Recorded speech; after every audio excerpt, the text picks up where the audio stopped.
Hozir aka bu yigitchaga duo qo'ying. Bismillahirrahmanirrahim. Ve sallallahu ala hayri halqihi Muhammedin ve alihi ve ashabihi ecmaîn. Qo'ydan qo'y, sherdan sher.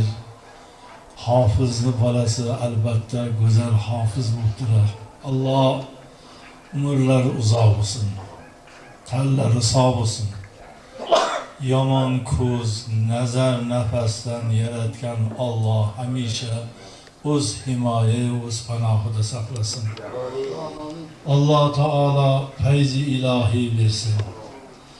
Otalariga o'xshab el nazarida, Alloh nazarida. Avval Allohni nazari tutsin, so'ng xalqni nazari tutsin. Ikkala dunyosi obod bo'lsin. Yaxshi to'ylar bo'lsin. To'ylarda bizlar ham xizmat qilaylik.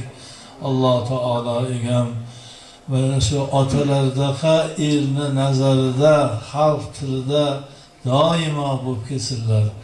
Otalarni duolarini olib Alloh subhanahu va taolo shu bilan hamma niyat, hamma maqsadga yetkazsin. İnsonni o'zini bir niyati bo'ladi.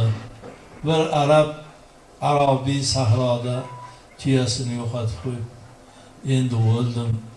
Suvam, nonam, markabim ham tuya edi. Sahroda qolib ketarkanman. Bir payt oy chiqib, oyning yorug'ida qarasa tuyasi naryoqda yurganmiz. Yugurib borib, oy tuyasini topib, oyni haqqiga duo qildi.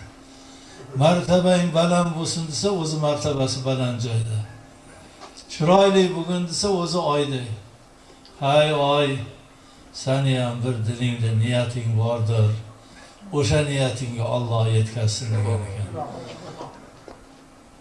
Martabalari balandligiki ota yonida, otaning nazarida, otaga ulug' hofizi farzand. Chiroyliligi o'zi oyday. Endi nima niyat qilsa, Alloh o'sha go'zal niyatiga yetkazsin.